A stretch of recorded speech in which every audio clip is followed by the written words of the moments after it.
Hey everybody, how you doing? Welcome to Amplify. There are all kinds of things you all could have been doing today, and you came here, and so that's a big deal. I'm glad you're here. Welcome that. And I remember the first time Winston and Justin were talking to me about this idea of getting everybody together and talking about increasing the voice of God in our homes.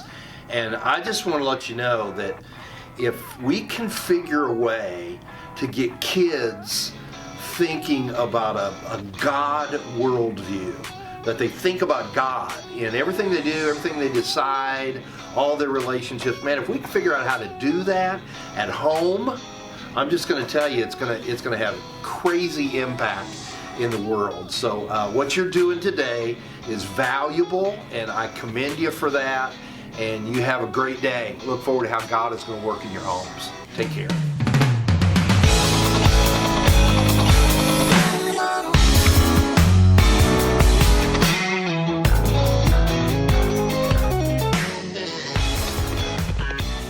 I think I've said this on Sunday morning maybe 500 times, but we want to partner with you. We believe that discipleship starts in the home, and we want to partner with you. We want to help and give you some of the tools you need to succeed. So with that being said, since we're a next gen team and we're a lot of fun, we're going to try to loosen it up here this evening. How about we play a game? You guys want to play a game? Okay, that guy again over there. That one person. All right. So this game is called Nailed It or Failed It. All right? And pretty much, Justin, kind of elaborate on that. What is the game like? So what we're going to do is we're going to watch some, yes, there it is. Okay, it's the pool party edition. Whoop, whoop. All right, so basically what this is we're going to watch some videos, and right at the key point where it could either go really bad or turn out really awesome, we have to determine as a group what is going to happen. Did they nail it or did they fail it? And so we'll kind of do the first one as an example if we can get that up there. Did he nail it or did he fail it? Who thinks he nailed it? Show of hands. Show of hands. Oh, failed it. No, so we have nailed it? Okay, and then who thinks he failed it? All right, let's take a look. One side. Let's see what happens.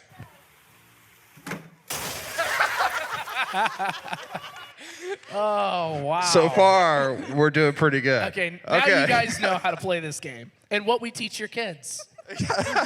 This is what it's like on a Sunday morning in either children or student ministry. All right, here we go. Next one.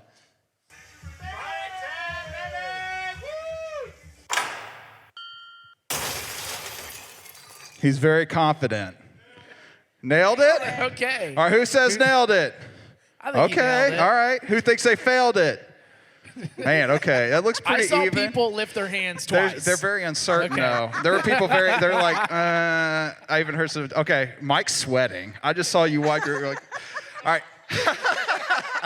All right, here we go. Let's see what happens.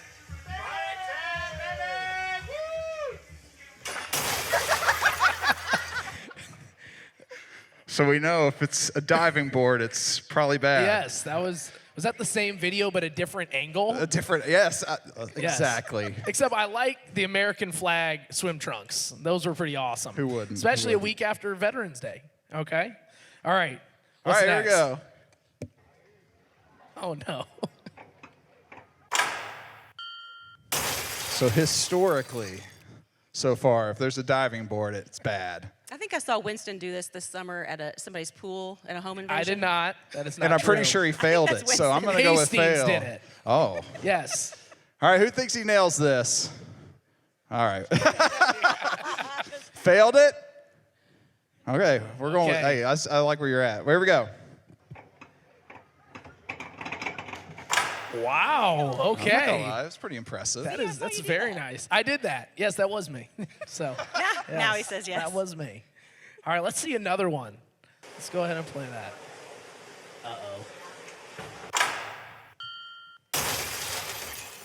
She looks pro, though. Yes.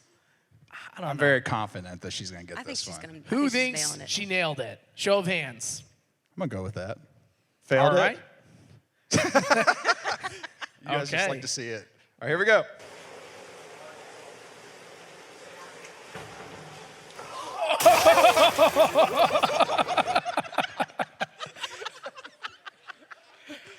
obviously have not watched this. That was very uncomfortable. Okay, last one. Let's do the last one, and then we'll actually do something productive. All right. This is not a good combo.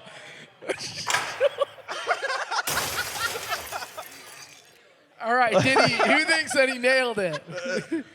3 people. Okay. All right, I want to see it. Failed it. All right, there it is. Okay, let's see what happens.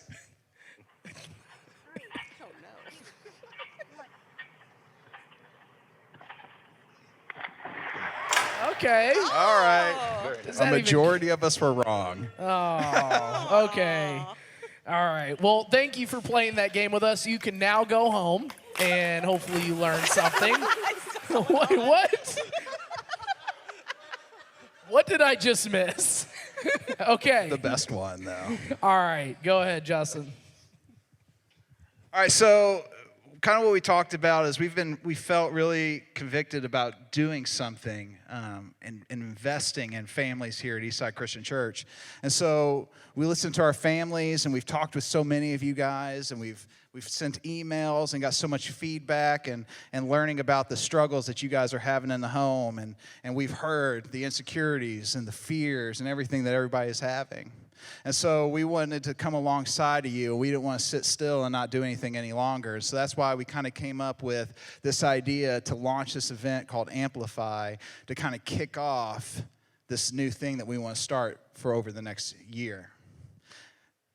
Yeah, so I don't know how you feel about it, but sometimes I struggle to make our home's spiritual health a priority. Things just happen and things get in the way. So we sat down as a team and started thinking about names and what we wanted this to be. And so we really felt strongly about God may be present in our homes, but we may not have the volume turned up enough.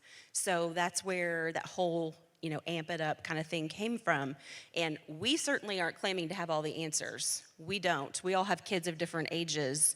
But I do think that there are clues from watching parents, grandparents, other mentors who've raised children know what to do. So we've paid attention to that. And of course, we have God's Word. God's Word tells us how to be parents and what to do. I've always heard that when you have a baby come home from the hospital, the manual is God's Word. So that's just, we're going to try to help together. We want to figure this out together, how to do this family thing and turn up God's voice in our families. Yeah, and I think about our concern, right? And we have our concerns for our children. And you made a good point that it's so easy for that volume to be turned down or turned up at different times. But we have this subconscious, I guess you can say, podium of what is most important. And all of us, we have been raised in different ways, and so we have different things that we put at the top. And some of it is academics, which is a good thing. We want our kids to be academically grounded. Some of us, it is athletics. We want them to succeed on a field or on a court, and that's not a bad thing. But we know this, that the most important thing that we can give our children is Christ. That is by far the most important thing. And being someone in student ministry, I've had different students come in and out of the ministry who are phenomenal athletes or phenomenal in school, but it doesn't always translate into their faith. They might be great in this area, but struggle in their faith. And so we want to just turn up that volume. We just want to turn it up and what that looks like. And like I said, you guys showing up here is already the first step towards turning up the volume in your home, because you're telling me something. You're telling me you care, and you're willing to take time. And time is something you can't get back. And so we are so grateful for you being here. We actually have something real fun we're going to show you. We took the liberty to send some of our leaders out into the community and into our church to interview people, some staff members, some members, and some random people about what it looks like to have a good family and what their parents were to them growing up. So take a look at this video interview.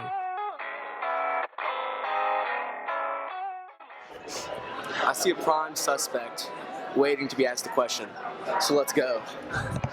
What makes your parent a great parent? They love me and they support me always. Parent. Don't look at me. What makes me a good parent? That's good parents. They feed me. I don't know. No, Parker. I would say, oh man, this is tough. What makes your parents good parents? They buy stuff. They buy stuff for you. Yeah. Okay. What makes your parents good parents? Well, they, growing up, they continuously taught me right from wrong, and whenever they saw behavior they weren't happy with in me, it was corrected so it didn't turn into anything worse. All right, thank you so much. How supportive and caring they are. All right. So what makes your parents good parents? They take care of me and they do what they can to support me in what I want to do. Thank you so much. I mean, what makes you a great parent? What makes me a great grandparent or parent? Parent. Both. Look at the camera. Look at the camera. It makes me a great parent because I bring my child to church and we love the Lord. How's that? That's a good answer. Hey, what makes your parents good parents? They do a lot of things for me and they sacrifice a lot. I don't know. I listen to my kids and I care about them. What makes you a great parent? I love them and I would do anything for them. I don't know. You don't know if your parents are good parents? Did you hear that? They are good parents? Just try to be there for my kids every day. All right. You know? What makes you a good parent? Seriously? Yeah. Yes, ma'am. Everything. Everything. Patience. You heard it from Jenny I yourself. don't know what makes me good necessarily. I love my kids. I spend time with them, but definitely buying them candy. It is crying down the hall right now. I don't know if I am. Sorry. All right, what makes your parents good parents? They took care of me all my life. What makes you a good parent? Being there for my kids consistently 24/7. Okay. Makes me a good parent. Yes, ma'am. I'm not a good parent. I have to rely on Jesus for forgiveness. That's a good answer. Well, let me tell you. Him. Yeah? What about me, Father? He's here, isn't he? They care for me. Okay. How am I supposed to be looking at that? Because I love her unconditionally. You love her unconditionally. What are you doing? Don't worry about it. So, sir, what makes you a good parent? I believe understanding will make me a good parent. Thank you. JT, what makes you a great parent? Turn that thing off. What makes you two great parents? My beard. Your beard. That's a really solid answer. I gave birth to a child. Stuff like that makes me pretty great. That is great. Am I on camera already? Yeah. Rolling? You gotta do a little more warning than that. Your parents good parents. Thank you very much. I'm on the spot. They support me in everything I do. They Speak a feed little me. louder. They feed you? Yeah. What makes your parents good parents? My parents were actually really good parents. They loved me. Okay. They were supportive. And they set great boundaries. What makes you a great parent? What makes me a great parent? Yeah. Jesus and my wife. Your wife. What makes you a great parent? Sleep. Sleep. And Jesus. And Jesus. What is happening? What makes your parents good parents? Well, my parents are in heaven, but what made them good parents? They were grandparents, and they took me in and they taught me about Jesus. What made your parents good parents? You said what made my parents good parents? Indeed, yes, I said My parents are still alive. Okay, it doesn't matter. No. You got. What makes you a good parent, yo? Because I give my kids lots of sugar and coffee. Lots of sugar and coffee. That is. Let's see. I guess just spending time together. They spent a lot of time, as I was growing up, they spent a lot of time with me. We spent a lot of time together as a family, always ate meals together. My mom's a good mom. She provides and my dad too. Okay. They've always supported me, been there for me, and cheer me on with everything that I do. Thank you very much for answering the question. He's very supportive and loving and is the first one to be there to help somebody. What makes me a great parent? I brought my children to church the Sunday after they were born and put them in the nursery, and they've been here ever since. Give them a foundation and they'll stay with it.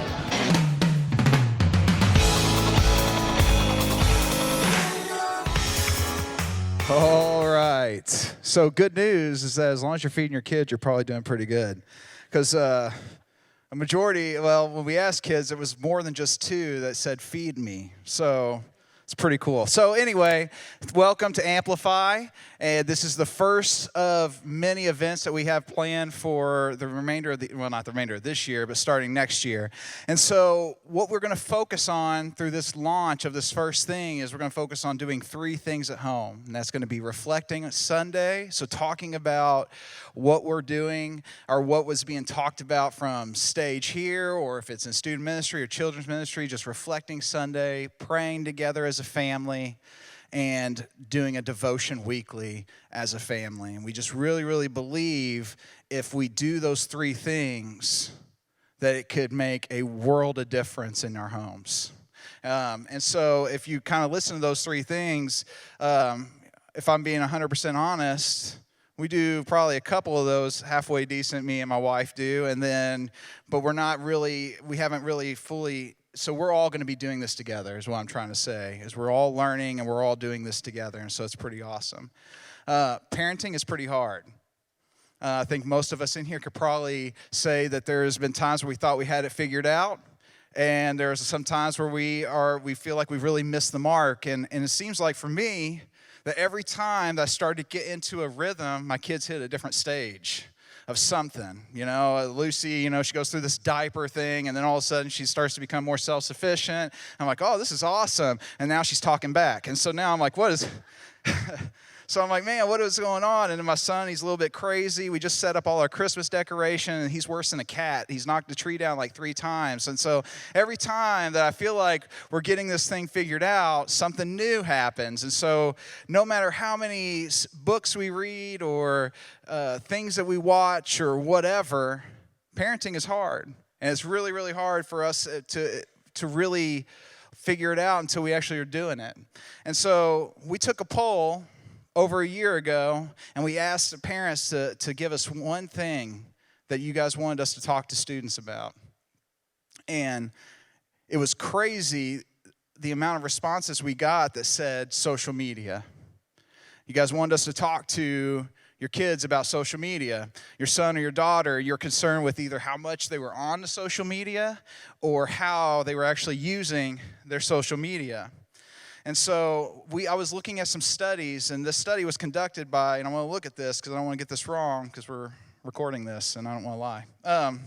So by the Public Service Alliance, and they found that 95% of kids ages 12 to 17 years old either have access to a smartphone or a computer.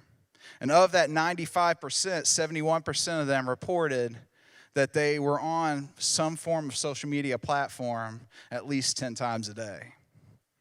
And when we approached this topic, and we talked about this past year, we did a series. It was a 2-week series, and when we approached it with the angle of when you are on your social media, we want to challenge you to glorify God in all you do with that. Because in all reality, social media is not necessarily just a bad thing. And I want to kind of go through some cool benefits and things that we can use social media for, and so many of us in here probably enjoy regularly, is opportunities to build relationships. And we could share a ton of stories, I'm sure, in here of times we've connected with family members, but I want to share some stories about CIY. Some of you guys know about CIY. We send our kids there for middle school goes to mix, high school goes to move. And so we've had kids that go to those events and they connect with friends through social media, and then they connect again when we go back the following year. And so they've had this relationship that they've had since the previous camp, and it's a really, really cool thing. And so it helps us develop and build relationships, and we see that even in ministry here. It helps so many of them with having a creative outlet. I was actually looking through Instagram a couple nights ago, and we have a girl that's in the students ministry that takes pictures of old buildings sometimes, and she took a picture of this broken down building and edited the photo, and it was really, really cool, but she used it as a creative outlet. We have so many students that do that, and it helps with developing social skills. And I know there's a lot of debate about, whether the face-to-face or the social media is better or whatever, but it does help with them developing their social skills. And so that's a huge benefit. And one of the coolest things that I ever see is when a student posts and shares their faith online. And it's such a cool thing because we've had kids that have shared something they've done here, and the following week they brought 2 friends that were like, man, that looked really cool. I want to go check this out. So social media does have some benefits. But as many of us know in here, that social media also has a ton of risks too, right? And that's the one thing that probably scares us the most because that's a lot of what we hear. But several of the risks that are involved with social media fall into about 4 categories. The first one's like peer-to-peer pressure or cyberbullying. I remember for myself, and probably so many of us in here probably can think of times when we were kids and we'd end up getting picked on in school, and that's like a 3-day event. But you go home and you kind of get to hang out with mom and dad or whatever, eat, and you don't have to think about it as much. And now things have changed so much to where they get picked on at school, but then it can also be something that affects them online.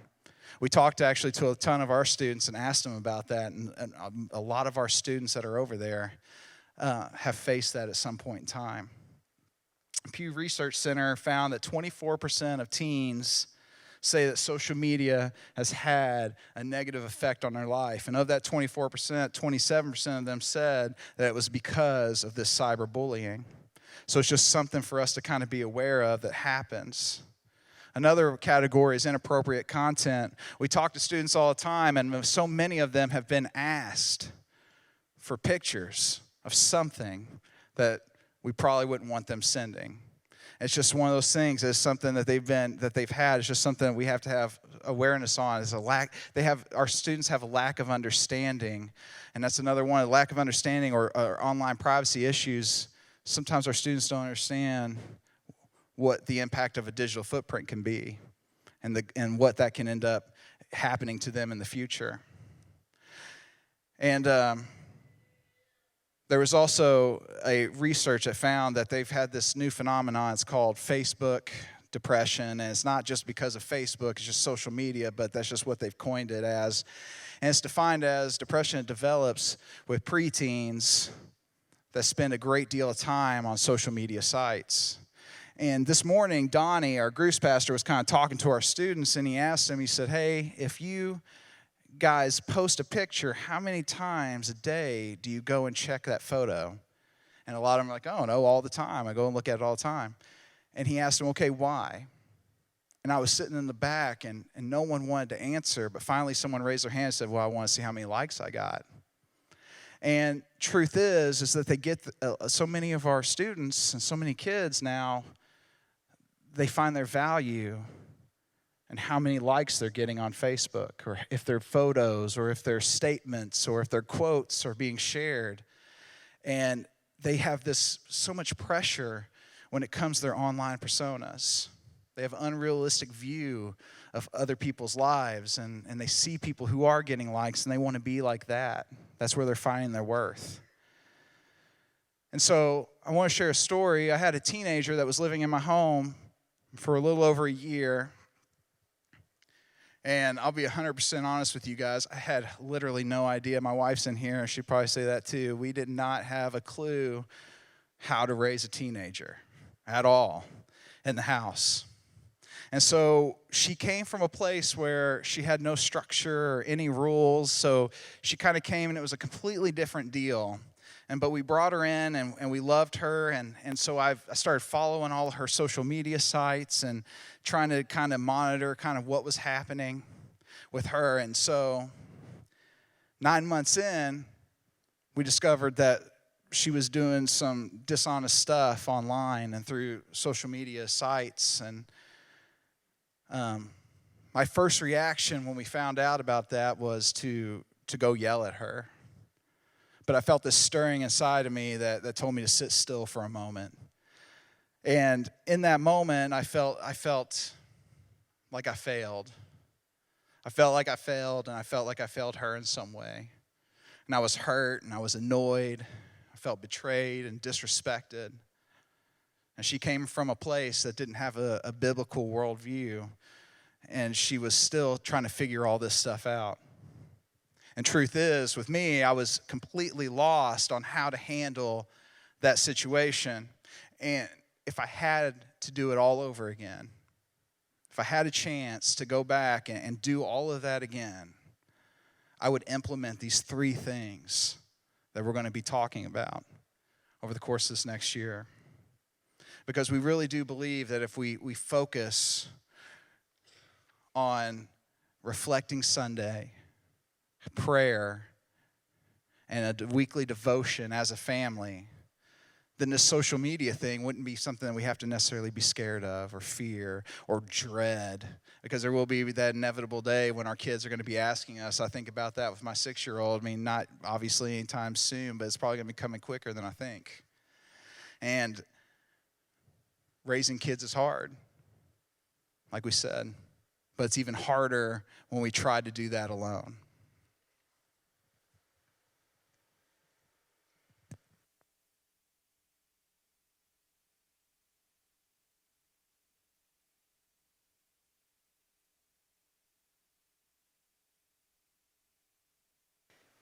So my part of this, this is really one of the first times I've ever shared this story. But what I'm going to be kind of sharing with you tonight is more personal. And I wanted to get to the heart of blended families.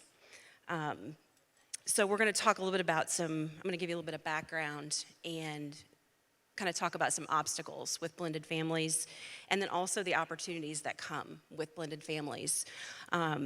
I think it's more normal than it is to have 2 parents in the home for children anymore. But my background, just briefly, my parents divorced when I was 16, and both remarried. Only one of my step-parents had children, and they were much older. So we didn't really have to do a lot of blending there. But I was married at 21 and had a daughter at 24. I have a 20-year-old. She lives in New York City right now. She's here for the weekend. And my first marriage ended in a divorce when she was just about 2 years old. And so kind of talking about this, I'm going to talk about it from the angle from her aspect, from my aspect, from her dad's aspect, and then from the blending of the families. And I'm going to show you how God has worked through that over the years.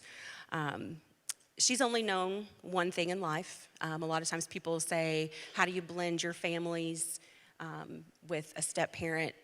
When I asked her that question, she said, well, Mom, I only know having a stepdad and having a dad. So there's always been Daddy Matt, my husband, and her dad.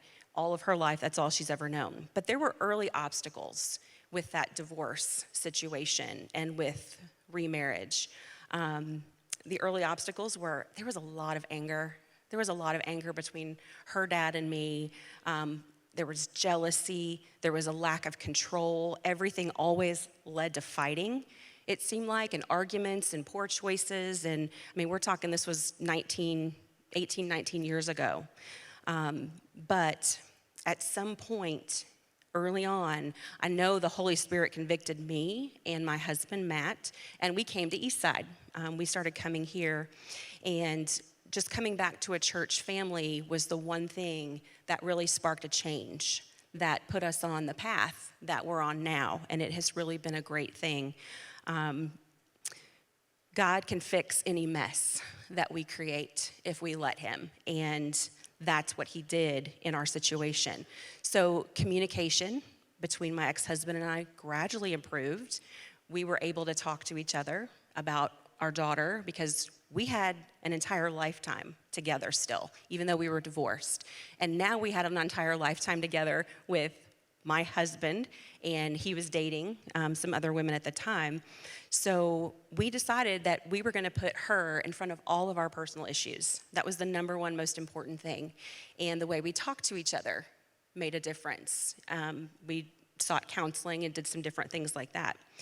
And I always made a point of just kind of befriending the ladies that he would see along the way because I felt like I needed to know who they were if they were going to be spending time with my daughter. One thing over time that I've known is that God has kept a verse close to my heart, and it's Proverbs 3, 5, and 6. And it's been my life verse for many, many years. But trust in the Lord with all your heart and lean not on your own understanding. And always acknowledge him, and he will keep your path straight. And I firmly believe because we acknowledged him early, he did straighten our paths. So those early obstacles, they existed. And I can tell you right now, life in a blended family is not perfect. It was not God's design. And we all know wounds leave scars, and there are scars for a really long time. But Romans 8:28 reminds us that in all things, God works for the good of those who love him. And that was the one thing that Matt and I decided we wanted to do. We wanted to raise Mackenzie here at Eastside. When she was 5 years old, I suffered 2 miscarriages. Matt and I had 2 miscarriages. And she was in kindergarten that year. And so we both struggled with, did this happen because of something we've done? We were not able to have children together. So within 6 months, we had 2 miscarriages, and we couldn't conceive again for 7 years. And we could not figure out. We were just like, maybe we've just done something wrong. Maybe everything that we did early on is coming back. But, we know God doesn't work that way. He has bigger plans. And there are many bigger plans than what we can possibly imagine. And what he has taught me is that he couldn't have possibly made me understand what was going to be several years later. And what happened was his plan was that 2 babies were going to be born within 6 months of each other who would grow up together to be best friends. And they share a sister, my daughter, Mackenzie. So let me explain that to you. So my ex-husband, Mackenzie's father, remarried, and I was expecting Carson, and it was a total surprise and blessing because we'd not been able to conceive up to that point. And so Carson was born, and Steve and his wife, Heather, were expecting, and they had Bentley 6 months later. Bentley and Carson went to the same person. Some of you may know Terry McKay. She used to be a member here at Eastside, and she kept those 2 kids for the whole first 5 years of their lives. So they are truly best friends. They do everything together. I could not have seen that coming from a mile away. You couldn't have told me that the previous years when we were trying to have kids, but God had a much bigger plan for that. So we received strange looks. Sometimes we do things together still. We would attend birthday parties together for Mackenzie, my ex-husband, his wife, Matt, and I. And our kids play soccer together, so we go to soccer games together, and we hang out together. And we just made the conscious decision to enjoy each other's company because we love our daughter that much. And we want her to love her brother and sister as much as they love her, and to have that really great relationship with them. And they already have a deep bond together, and they don't even live in the same house. So it's kind of fun. Right now, they're both 8 and 9 years old, and they keep saying, well, I haven't figured out how to explain this yet, but how is she my sister, but I'm not her sister? Or how is she my sister, but I'm not his sister? So that's a few years down the road, but we'll figure that out. But I think the thing is kind of thinking about the fruits of the Spirit. And in Galatians 5:16, Paul writes, so I say, live by the Spirit, and you will not gratify the desires of the sinful nature. We live by the Spirit when we practice love, joy, peace, patience, kindness, goodness, faithfulness, gentleness, and self-control in our families. And in that, it will produce good fruit. The best fruit of all for me was when our blended family came together. Heather, my ex-husband's wife, January 22nd of this year, I was able to baptize her here at Eastside. And that was such an honor and a blessing that I was able to baptize my daughter's stepmom. And that was a God thing for sure.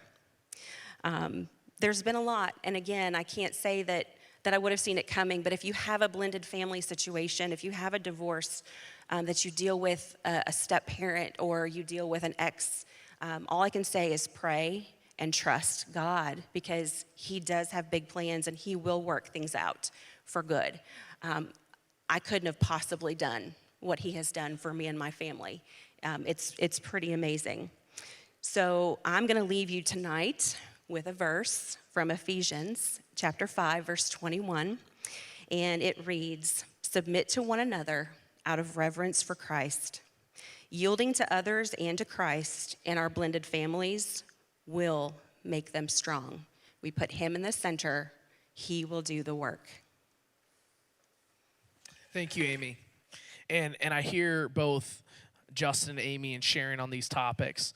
And when we talk about social media and we talk about blended families, and there are multiple other topics that we can work through. And so this next year, 2020, we're going to focus for a couple sessions on a specific thing. But it all comes around this premise of those three basic things. We try to think of there's so many resources out there, and we have Right Now Media, and there's parenting blogs and videos and marriage videos, and there's all this out here. But it all comes down to three things. Are you spending time in devotions with your kids? I can tell in student ministry, being in student ministry for close to 10 years, I can tell if a child, a son or daughter, has an active family that does devotions. Are they spending time weekly or bi-weekly, spending time doing some form of devotion together? Depending on the age, it's going to be different. With my little kids, it's as simple as going and get pizza and reading out the children's Bible. And you have maybe a good 5 minutes, and that's it.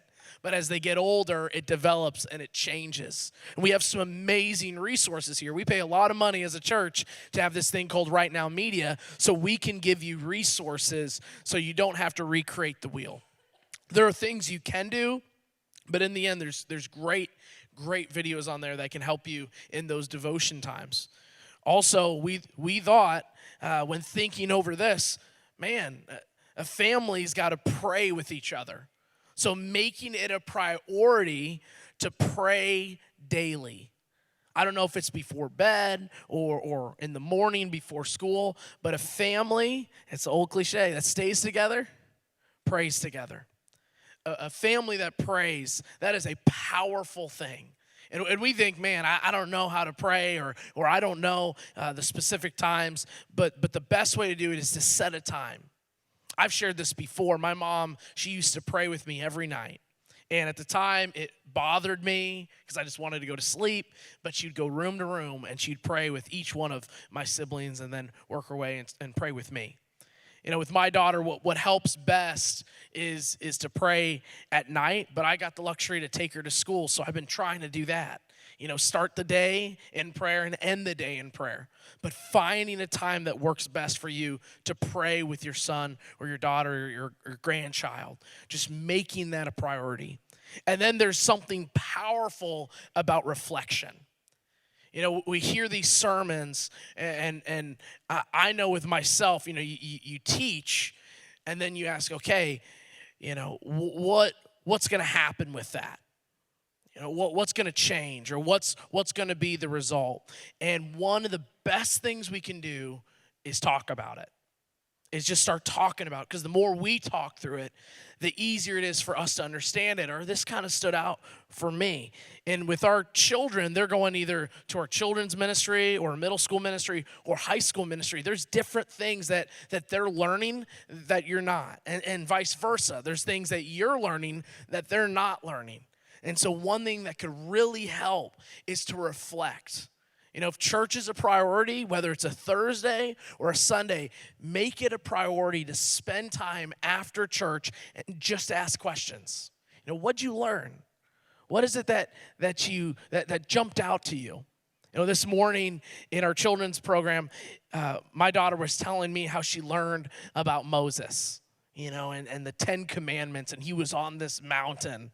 And she said it in her own terms, but her being able to regurgitate that goes a long way for helping a young mind process. If I had a nickel for how many times a student said, yeah, my family goes to church, but we don't talk about God.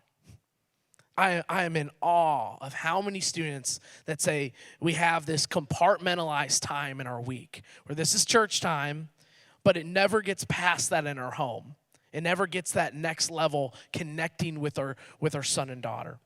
So here at Eastside, we've said this a lot. We want to make home an effective place for discipleship. And Charles Stanley, or Andy Stanley, his son, says the greatest thing you can do in this life is not something that you actually accomplish or do. It's rather someone you raise. And I believe that discipleship, it isn't just taught, it's caught. They got to see it. They got to see it. They got to interact with it. They want to see how you're living that out. And so we have done something here, and we've made actually a certificate. And the reason we made this certificate is because we are hoping that tonight that you make a covenant between yourself and God, or maybe yourself and your spouse and God. And we want for 2020 for you guys to sign this and make it a priority. This is something that you would take home, you can hang up, you can frame it, and it just says in 2020 we commit to turning up God's voice in our family. And we commit to these things, to reflect, to pray, to seek out what it looks like to have a devotion life. And we have Deuteronomy 6 under there, which, to paraphrase, says, love God, love his word, and teach our children to do the same. You know, we want to hand it down to them, but it will take, on our end, making a commitment. It won't be easy, but it will maybe change the eternity of your child. And so we're actually going to do something here to end. We have these 3 tables up here, and we have a bunch of these covenants on there. And so we're gonna worship. We're gonna have one song up here, but we want you guys to come forward to sign this. If you're feeling like this is something you want to do, you want to turn up God's voice in your family, and I encourage you, after you sign it, to pray over it. If it's just you, just sit there, pray over it. If it's you and your spouse, to pray over it. If you're an aunt, uncle, grandparent, and you just, I want to be a voice in my grandkids' life, in my nieces and nephews' life. This isn't inclusive or exclusive to just parents right now, because all of us can have an impact on somebody. So we're going to worship, and you guys can come up as you please, and after that, we'll be done for this evening. So let me pray for us, and then you guys can come forward. Father, thank you so much for everyone who made it out tonight.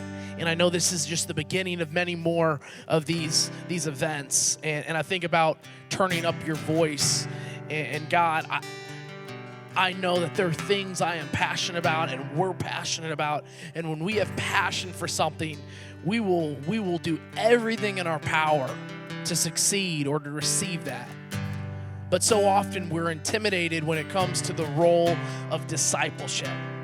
Or we try to push it off and say, that is the church's role, or that's this person's role, or I'm not good at it, or I never even knew how to do it, or never saw how to be an example for my kids. But I pray that tonight we make it a priority this next year to turn up your voice. We flip things on its head. Maybe we've never done a devotional with our kids. Maybe we've never prayed with them other than just at dinner. Maybe we've never reflected because we don't feel like we know what to ask. And I know that we will focus on what it looks like to reflect and have devotions and prayer life. We'll focus on that in 2020. But for tonight, we'll make it a priority to start that journey. God, we love you, and we pray this all in your name. Amen. You guys are free to come forward.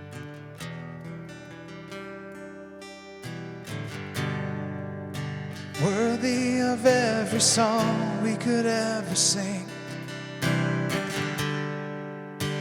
worthy of all the praise we could ever bring, worthy of every breath we could ever breathe. We live for you.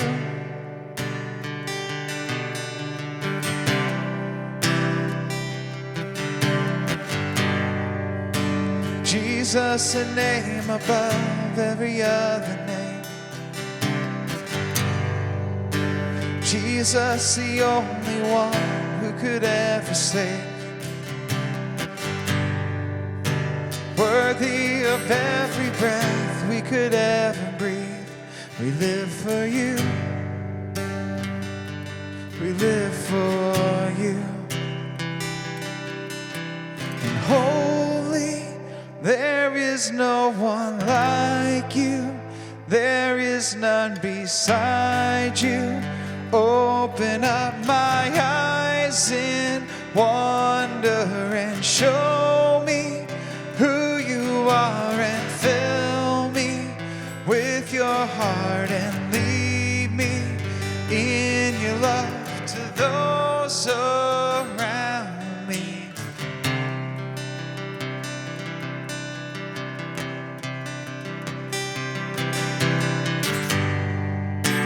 Worthy of every song we could ever sing.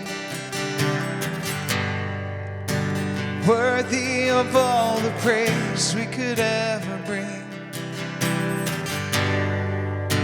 Worthy of every breath we could ever breathe. We live for you.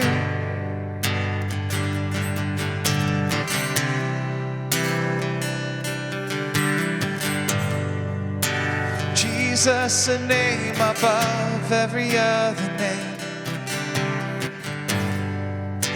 Jesus, the only one who could ever save.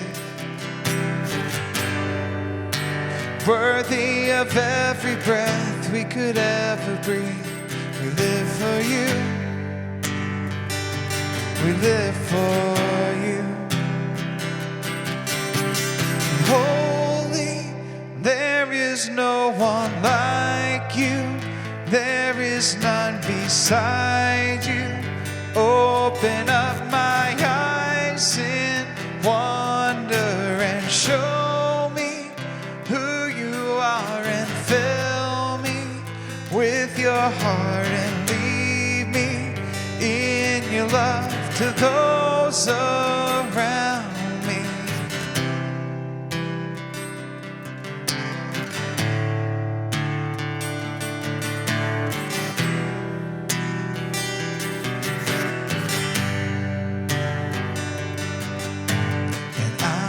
Will build my life upon your love. It is a firm foundation, and I will put my trust in you alone, and I will not be shaken. And holy, there is no one like you. There is none beside you. Open up my eyes in wonder and show me who you are, and fill me with your heart and lead me in your love to those around me.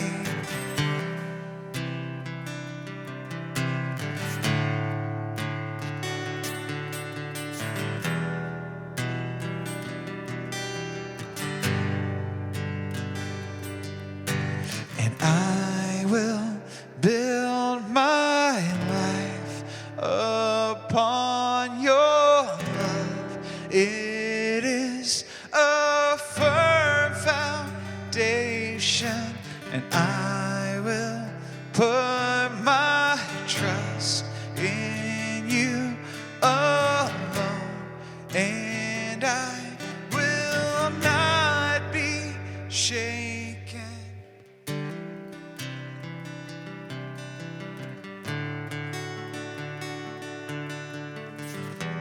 Coming out this evening, we just wanted this to be the introduction of many more opportunities we'll have coming down the road in 2020. And the commitment you made tonight to turn up God's voice in your home, that's huge. But now it's the hard part of actually doing it. And so we will, over this next year, we'll start giving you some of those tools, giving you some things that we've seen to help you with that. But again, thank you for coming out. We love you guys. If you have any questions about things coming up, let us know, or questions about ministry. Have a great rest of your Sunday, and I hope you have an even better next week as we get closer to Thanksgiving. Thanks, guys. Have a good one. God bless.